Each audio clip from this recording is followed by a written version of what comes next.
nau pang chia kan ni to lo chuan amo ti hi simang u idu amo katia adu lo amo katia ti angrem te hi nutling patling in kan mang thina poi khop mai emo ti turani idu emo katia kan ti mayang katia ti kha kan han lam rang lewa idu emo katia kan ti mai thei mar chu amo ti nau pang chun chia dovina an tong fial hei thelo nan lam ang mai mayin puting te hi tong ve lawang u ming mui mula tuile unti siak na atel ve a thasik lai nia December tha tuile chu an ti siaka chuta chuan van e thak takin at aleu chak ber ani lo lau maya ma se ha ber ni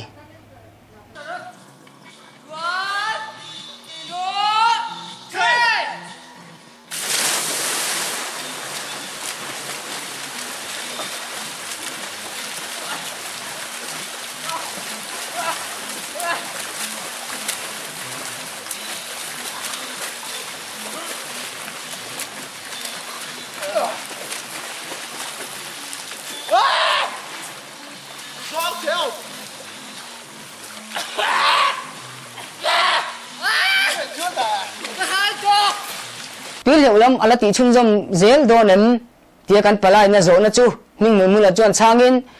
ka theyang angin kala ti chung jom zelang extra te kan na le do kala in kan la in soi zo thare de wang ati a kan palai ru ru chuan tuy liệu lắm chuan ke voi khat po pen to lo se kan palai chuan adu khop mai ming mu la hi hetia tuy liệu lắm akal tak si lo chuan rep lama khothang ina rep kan ti la cham zu lama hian akal ta a hlarang sak ani mai chu heta hian rep lampang hi chu alo ti thei phian rewa midam takin an soma engemo thilti puini khuwa rep turin an som fo tamaya amaro chu ming mu la hi rep thiam viawe ti lo chuan a rep athulam hi tu main an thret man mia lovani ama po an kom na chuan tong hriat lo ani mai e ati du lek ani chuti khop chuan ama po na a hriat man mang lo khopin arep thua cham thiam ani chu en chin lok tiang yo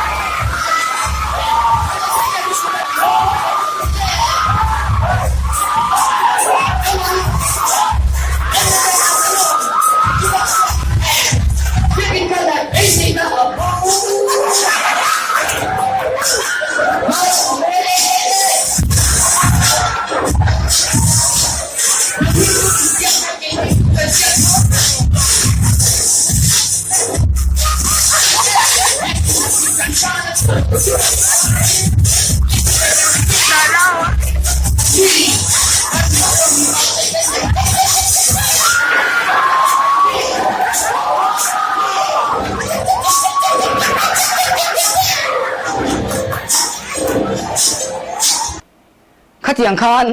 ama po na semang thatlo ma se rep thiam chu in tv em a I thiam lo han ti la tai pong pongin a thiam je thu sei ve thawani mani thiam ma in sian na ama thiam ma in sian na kha aro pui ve thave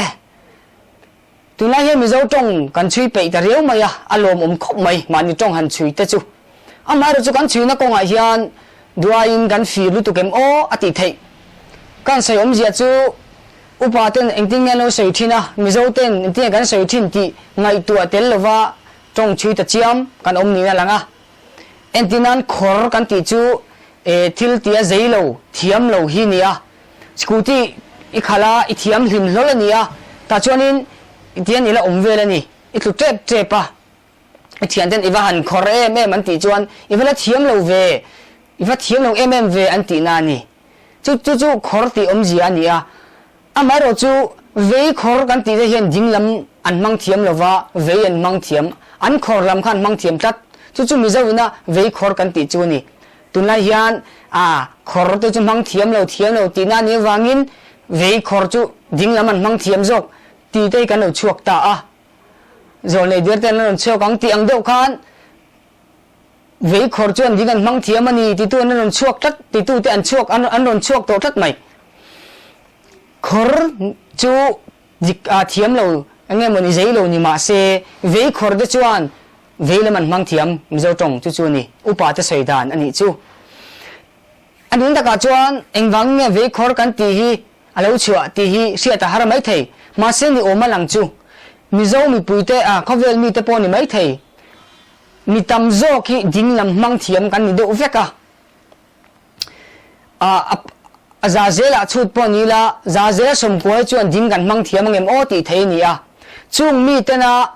in chung mi te kara chuan ve mang thiam an om ve zowa ding lam mang thiam te khan an muwa ding lam mang thiam te tan chuan ve lam mang thiam te kha an khor ta thlat mai ni chu wanga Veikhawr ti te po an ni mai thei chu wang chuan Veikhawr te hian ve an mang thiama tuna hianin ding khawr ti te hi tonga kan mang ta zau zau mai a tun ma chuan om lo ani mai thei ding khawr hi ma se ding khawr ani chwa ani po in ding lam mang thiam kha ani vele mai anga enga chu chu tong thara kan cher ni po in apoi lo ka ti a amai ro chu Veikhawr ti wanga ve lam mang thiam lo ni lovin upa ten tingen soi mizo te chuan Veikhawr chuan ve an mang thiama ding khawr ti ve to mayang kan mang ta zel ni po in ding khawr te chuan ve an man thiam ding lam khan man thiam angai ve thung dong tin ani chu ma se ding khawr hi chu upa te hanjot kola kan sengai lo dictionary chuan pakhada chuan alo chuang ve ta hlau mai engpo ni se mizo tong kan thia lom ome ma se upa tin tingen no sei tia ti te mizo tin tingen kan soi pa ngai ti kha eng tinge kan soi dan pa ngai ni ti kha setel chungin i chhiang u akhumal pa ngai ngot la a kama kan soi dan thin ajik lo ti ngot kha afu lova tu tong chui dan tu ni lo upa tin soi thin kha